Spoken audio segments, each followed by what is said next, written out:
I am the only one standing between you and the bar, so I will try to get through this quickly.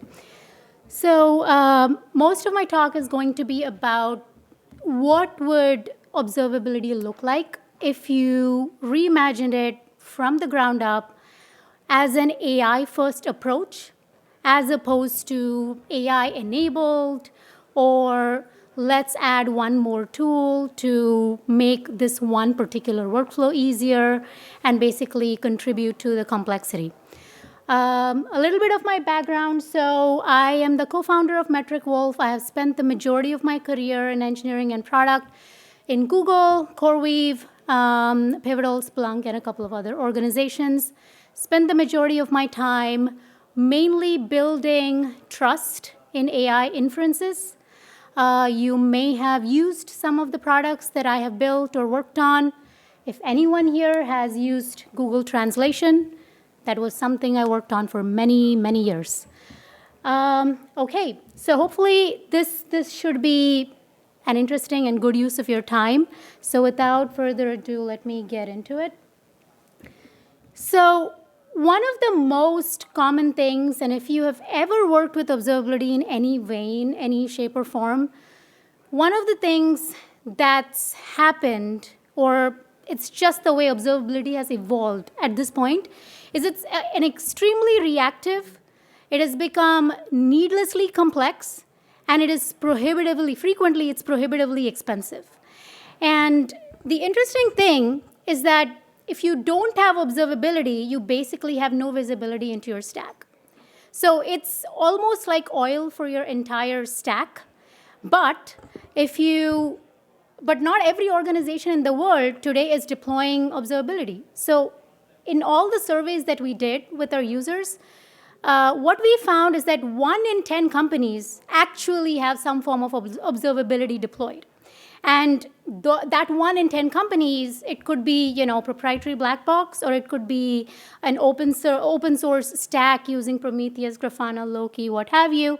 And yet another interesting thing that we found out is that the kinds of data that are making its way into your observability stack, it's constantly evolving. The latest and greatest amongst that is AI-generated code, which I'll talk about that in a little bit, but usually the interesting thing about them is that they don't necessarily have tracing hooks. So how do you actually add that mess into your stack and actually get full visibility into your system? So yet another interesting thing that we found out was organizations spend anywhere between 15 to 30% of their overall IT budget on observability, which is kind of wild. And then there's always the situation of how do we reduce our cost without sacrificing functionality? Oh, wait, here is this new Ansible-powered config that now I have created that now requires somebody full-time to manage it, and a new person cannot learn it. And that sort of complexity tends to creep in. So when we try to reimagine what this would look like, and we had the luxury to reimagine this because every other organization in the world, they are almost stuck with adding additional functionality to an existing stack. So if you kind of break it apart and reimagine it, what does it look like?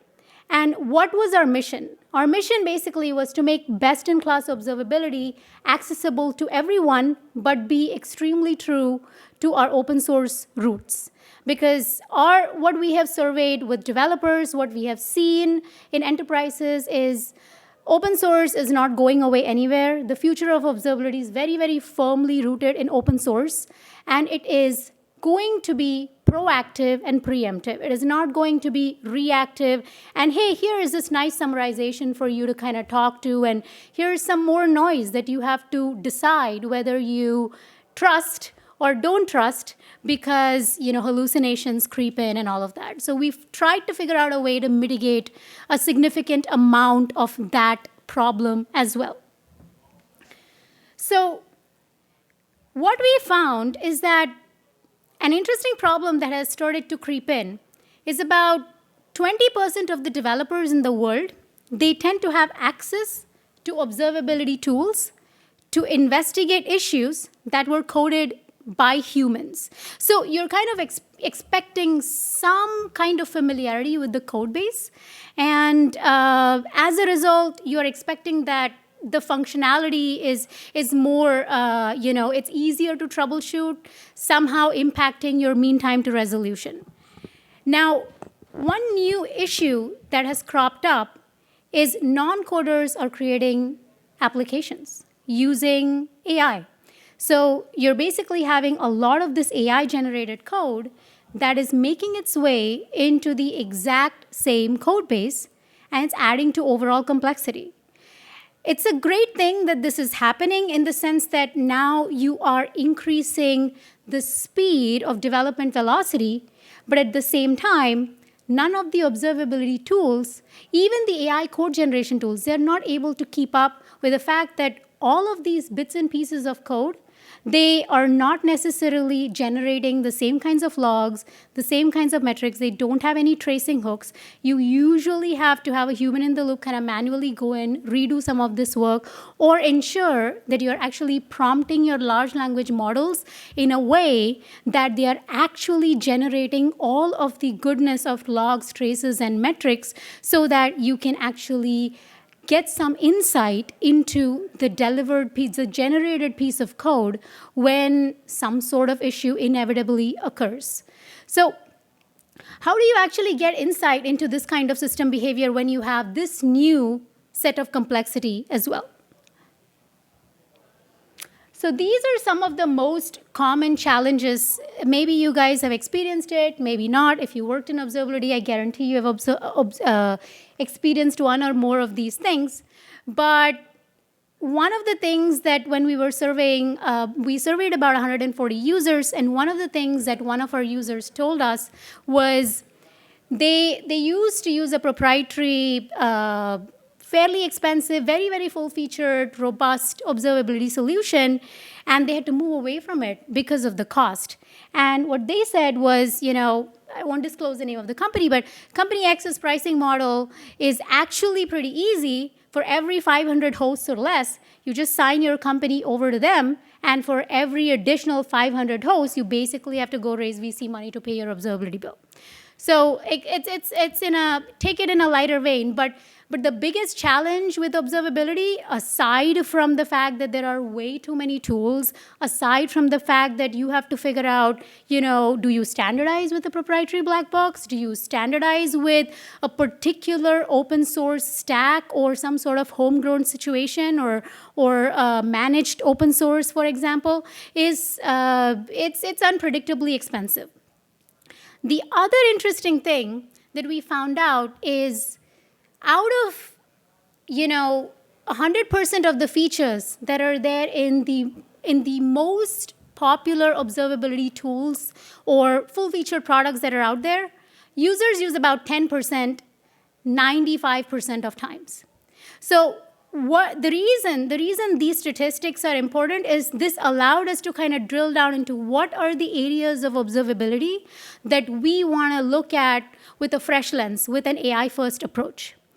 And the last thing, which is also kind of the most interesting thing today about the AI-enabled observability, is AI is used, but it is underused. The only feature, aside from the fact that, if your observability detection platform, your observability platform in any way is doing any kind of AI-powered anomaly detection, you're already using AI under the hood. But what is frequently talked about is, hey, here is summarization. You can talk now to your dashboard, which, by the way, was already showing you a lot of data. You're already used to kind of, figuring out how to read those graphs and whatnot. But here is some more noise. And by the way, we cannot guarantee the accuracy of this summary.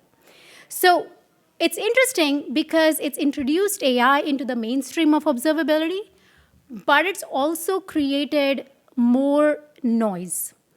And what is a good way to kind of use AI in a way that it actually helps reduce your mean time to resolution?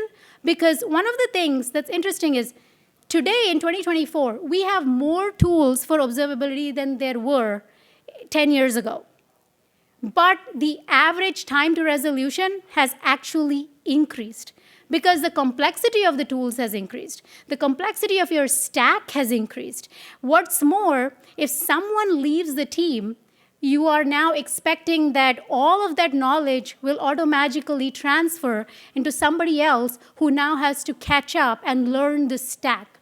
And that is not an easy thing to do. Another thing that we actually found was interesting and turned up in more than one platform is users found that they were actually, it was very difficult for them to decipher their bill. Like they found that they were sometimes paying for duplicate features. They were streaming duplicate logs, basically not duplicate logs, but logs that essentially did the same thing. And they were paying 10 to 15% more. And they actually had to spend time to understand their really nice proprietary black box solution end to end so that they decrease their bill. Another thing that we found is, duplication of content, which is this one particular user that we talked to. They said they already had profiling enabled everywhere, and they also had network performance monitoring, which was really not adding any additional value to the overall insight that they were getting. So it took them a while to kind of get to this point and be, okay, let's turn that off because that is just more data that is not really valuable to us.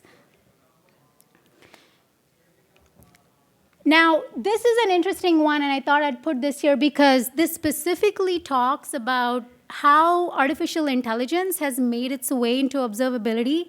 And depending on who you ask, it's either made their lives better or a little bit more confusing.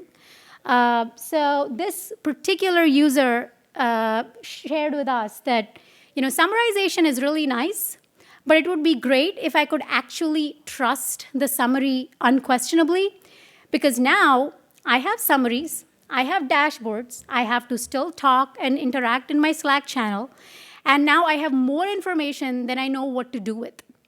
And at the end of it all, I have to trust the summary and hope for the best. Otherwise, I have to kind of go through everything manually so that we don't inadvertently make a mistake. So what did we do? When we wanted to rethink observability and we kind of wanted to go at it with an AI-first approach and not an AI-enabled approach, we wanted to anchor it to three things. The first and foremost was open source. We wanted to leverage the power of open source technologies. Very specifically, we used OpenSearch because OpenSearch has a rock-solid vector database. And if you're doing anything that is AI-powered, a vector database is an absolute must. So if you don't use it, I highly, highly recommend you check out those capabilities. So our stack primarily is based on OpenSearch, Open Telemetry, and Apache Iceberg. And this is kind of basically the foundation of our open source observability stack. And the next piece that we started to focus on is how do we actually use AI to drive down the cost without sacrificing latency so that you kind of don't have surprise spikes in your bill, and you're actually able to leverage observability in a proactive and in a preemptive way.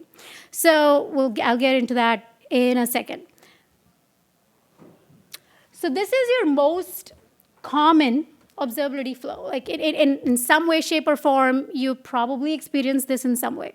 So what happens today is, you're detecting some sort of issue is detected.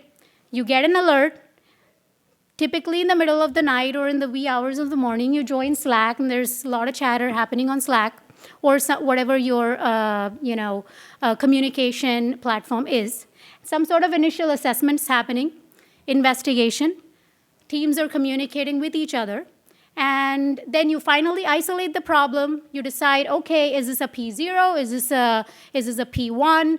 And then you assess the impact, you prioritize, and hopefully you put out a short-term mitigation fairly quickly, and then follow up with a root cause analysis.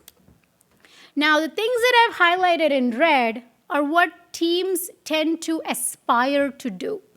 where they want to figure out a permanent fix that tends to go into the parking lot, depending on how busy the team is. You test, deploy, monitor, blah, blah, blah. And then ideally, you should do a postmortem. Ideally, you should do knowledge sharing. In reality, all of that depends on how busy your team is. Because from the time an issue is detected, success means you have to get back to your real work as quickly as possible. Because when you're doing all of this, your real work is actually stalled. So now this is what happens when you add AI into the mix. AI is giving you a summary in the beginning. All of the other steps continue. And AI gives you, hopefully, a summarization document, and hopefully you can automate some of that for knowledge sharing. But that's typically what tends to happen, and I haven't covered what AI is doing behind the scenes with anomaly detection and so on. So what would you do if you completely were kind of able to turn this on its head and say, we're doing this all wrong. Let's see what happens if we go AI first. So I talked about this, but what we basically did was we broke observability apart, and the kind of the baseline approach that we started with was we assume all of our data is going to be stored cold. We start default with cold storage, but we use AI specifically to do adaptive sampling behind the scenes continuously. So we are sampling with AI instead of storing everything hot by default. That alone drastically reduces the cost. And then what we're doing is we use AI to augment our root cause analysis, and then we use AI specifically to do things like, what is the trend in our observability costs? What is the trend in our predictive data retention? What is the trend with respect to data that really should be archived, but it is sitting in our storage as hot storage, driving our cost up? And things that we have tried to focus on is, what is the level of tolerance or confidence that the user can actually have in the AI that is working behind the scenes. So we allowed this concept of confidence thresholding, which is customizable based on whatever the level of tolerance is of the end user.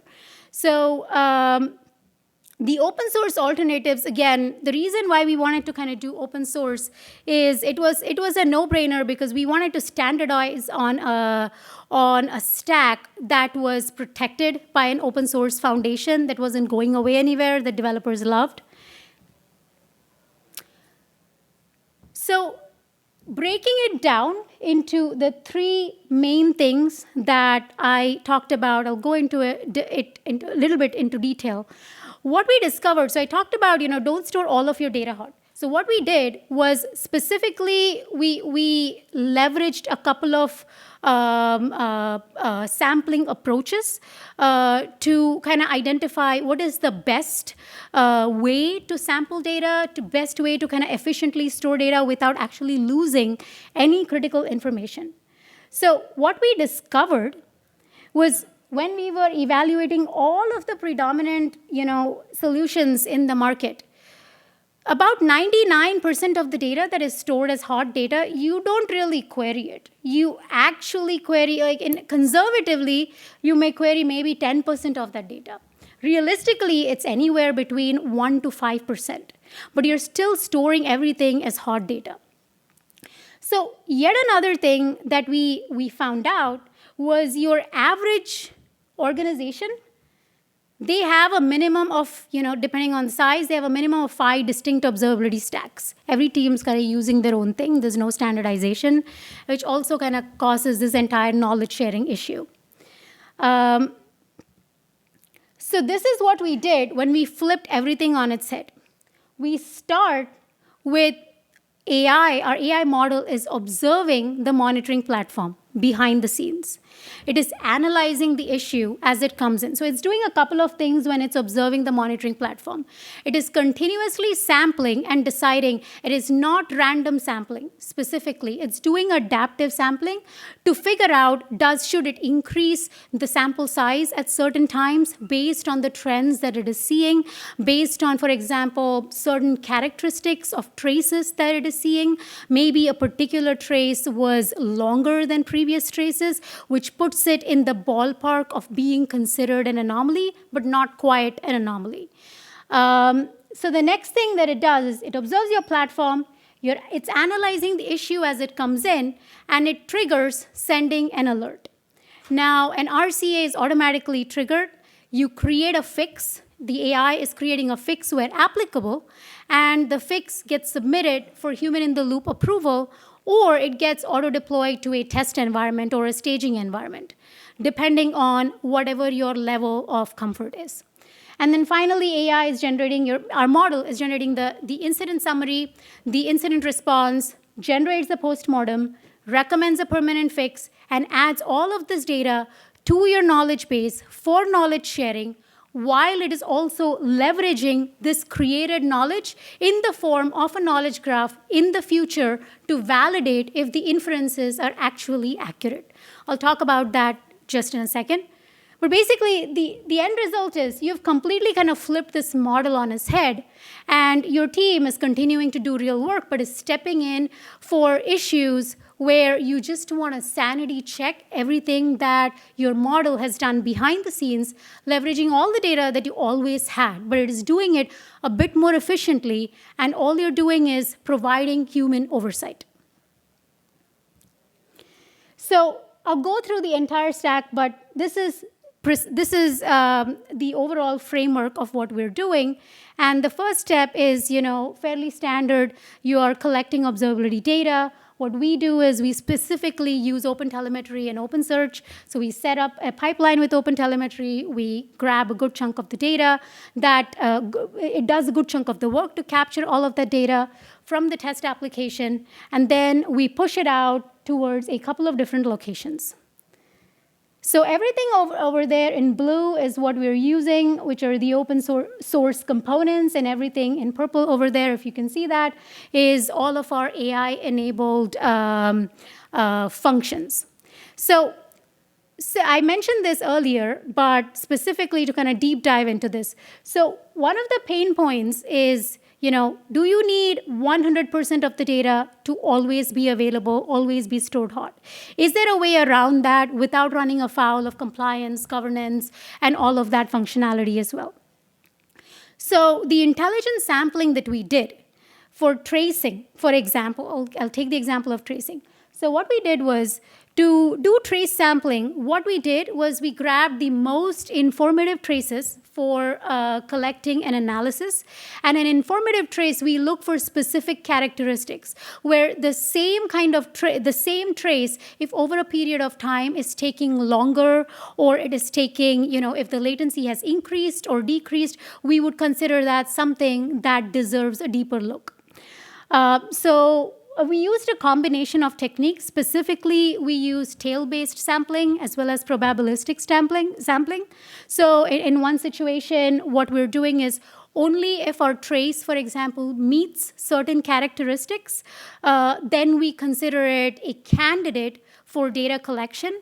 And what we're trying to do, and it's a constant, we had to fiddle around with this for a little bit, but what we're trying to do is take a balanced approach towards data collection so that we're not collecting too much, we're not collecting too little, but at the same time, it is not a static function set in stone. It constantly changes based on the volumes, based on the kind of volume that is coming in.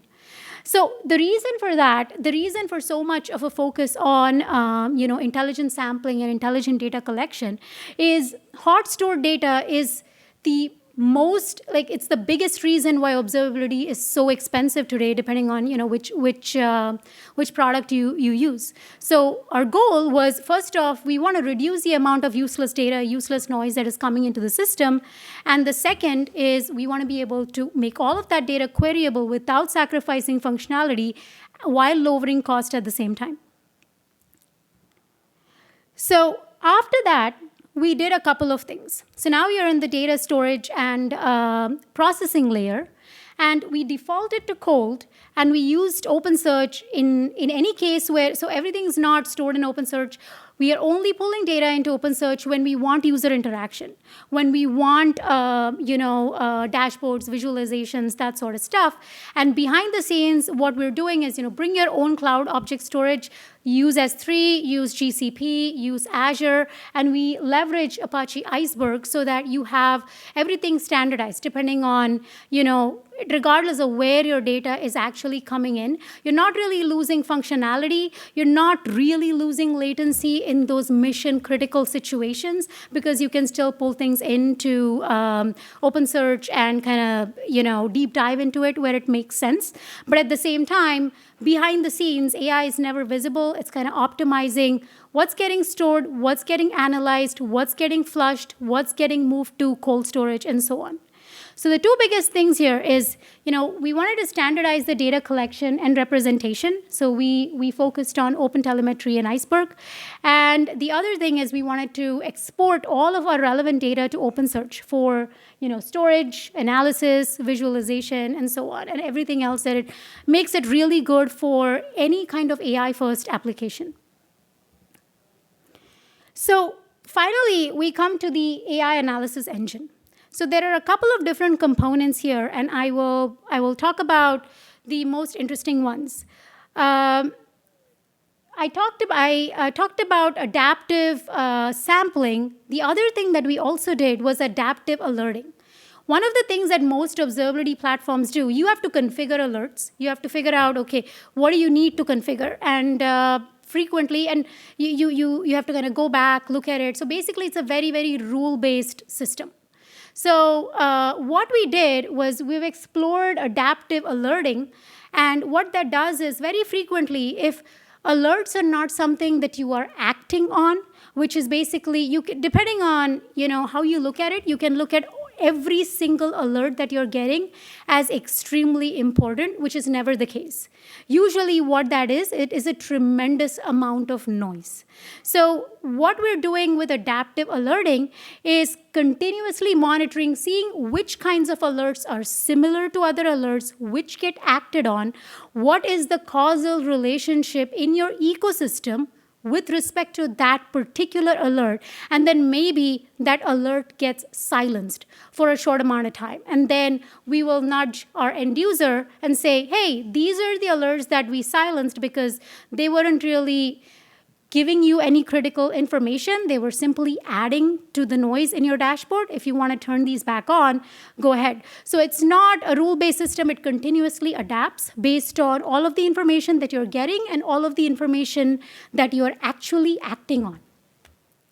The other thing, so another thing that I wanted to mention here is OpenSearch's similarity search allows you to do a lot of these things really nicely to kind of analyze and troubleshoot and actually kind of look at, what is the distance with respect to similarity and differences between two pieces of information. And that lends itself really nicely to configuring some of these things and kind of troubleshooting, is our product actually doing what we expected it to do? Because some of AI realistically is a black box. You are working with it, but under the hood, it is doing millions of calculations because there are multiple layers. And at every layer, if it was possible to kind of give you explainability throughout, we would have done it a long time ago. So after that, what we wanted to do was, validate if AI can actually help prevent an unexpected spike in costs. Because what's happening now is events happen, something happens, you get a huge spike, and you most certainly know that your bill is going to be high. Now, we tried to simulate a couple of scenarios to see how would this actually work in practice. So one example was our model looked at historical traffic and the system behavior in the data, and what we tried to do was we tried to forecast what the usage of the system is going to be for a major upcoming e-commerce event. And AI was able to accurately predict the spike within a particular, range of traffic. And based on that spike, it was actually able to go back and look at all of the patterns that it has observed, as well as all of the corresponding increase in the log, in the metrics, in the trace volumes. And so you can do a couple of different interesting things with this, but it allows you to see what is your projected increase in cost before that actually happens. Now, it is not 100% accurate. There is a range of within which there's a plus minus certain percentage, but it falls very well within the realm of it being fairly realistic, so that you really don't end up having any surprises. And the last thing that we worked very hard to create is something called infra integrity mesh. So this is the key area that actually allows you to reduce hallucinations, that allows you to actually build trust in the inferences produced by whatever artificial intelligence model you're using. So for many years, a lot of the work that I have done has been how you introduce AI into your value chain. And what inevitably happens is, depending on the industry, you always have a human in the loop, because you have to de-risk. What if the model gets it wrong? What if the inference is wrong and it impacts a lot of downstream systems? So what we did was we leveraged a couple of different things: confidence scoring, uncertainty estimation, and we tried to cross-validate the model with a couple of different features. The first one is causal mapping. So think about causal mapping like a giant knowledge graph that has all of the information about your application. So, which is very common in any kind of a microservice architecture, or even in your infrastructure. Which application is talking to what, and what are the dependencies, what is the metadata associated with it, and so on. The second step is validating the solution. So any code that your that your machine learning model has generated behind the scenes, it's actually able to stress test by checking, okay, these are the dependencies that get impacted by it. Does it actually make sense? Does it map with all of the causal dependencies? And at the end of it, we do a quick dependency check. And the last thing is to prevent hallucination, and to prevent AI from being too creative with the code that it is generating. What we have tried to do is standardize remediation. So for many of the fixes that we end up doing in a live production system, we have a standard template for many of them. So in cases where we can forcibly say, follow these steps and don't take any creative liberties, we enforce that so that we control the degree of hallucination right out of the bat. So what that allows you to do with the combination is you get the equivalent of a confidence score, which says, we are 90% confident that this particular fix is going to impact this particular service, this other service, and it is going to fix this. And long term, these are the specific issues that will need to be fixed and checked.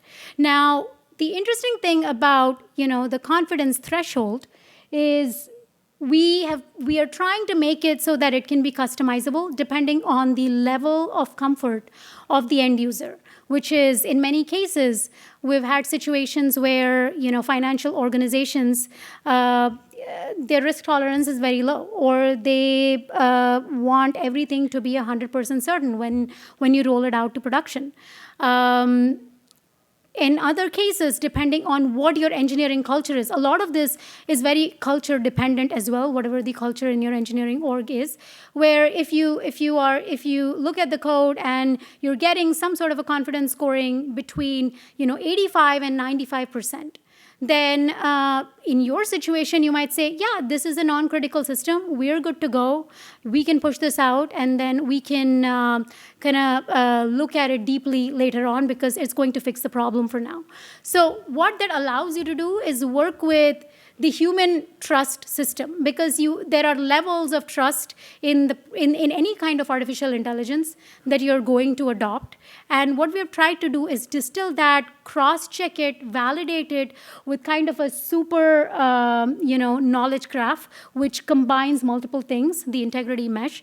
And what you have is the equivalent of RAG at the input. You have a lot of AI-enhanced capabilities in the middle, and you have a stress checker or a hallucination checker at the outset in the form of an integrity mesh.